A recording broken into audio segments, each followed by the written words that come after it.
রাতের 3 ভাগের 2 ভাগ পার হলে আল্লাহ তাআলা সপ্তম আকাশ থেকে প্রথম আকাশে নেমে আসেন। নেমে এসে বলেন, মায়াদুনি ফাস্তাজিব লাহু, কে আমাকে ডাকে আমি তার ডাকে সাড়া দিব, বললে আমি শুনবো।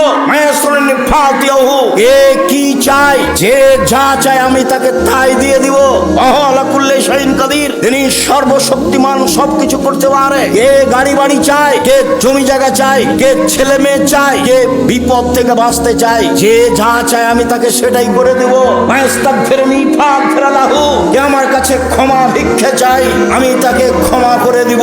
রাতের 3 ভাগের 2 ভাগ পার হওয়ার পরে আল্লাহ তাআলা সপ্তম আকাশ থেকে প্রথম আকাশে নেমে এই কথা বলতে থাকেন। আর আমি দুর্ভাগ্য ব্যক্তি, রাত 2টায় টিভি বন্ধ করেছি, মোবাইল তো আছে আল্লাহর রাস্তায়। আপনি বাড়ির গার্জেন, বাড়িতে একবার ধরে মেরে যে কারফিউ জারি আছে, কি 10টা 10:30টায় ঘুমাতে।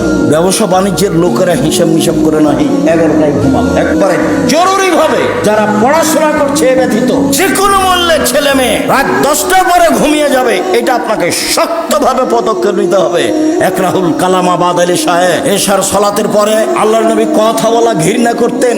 একরাহুল নাওমা কাবলার এশায়, এশার সালাতের পূর্বে আল্লাহ রাসূল ঘুমিয়ে যাওয়া ঘৃণা করতেন। এশার সালাতের পূর্বে ঘুমিয়ে যাওয়া ঘৃণা করতেন, এশার সালাতের পরে কথা বলা ঘৃণা করতেন।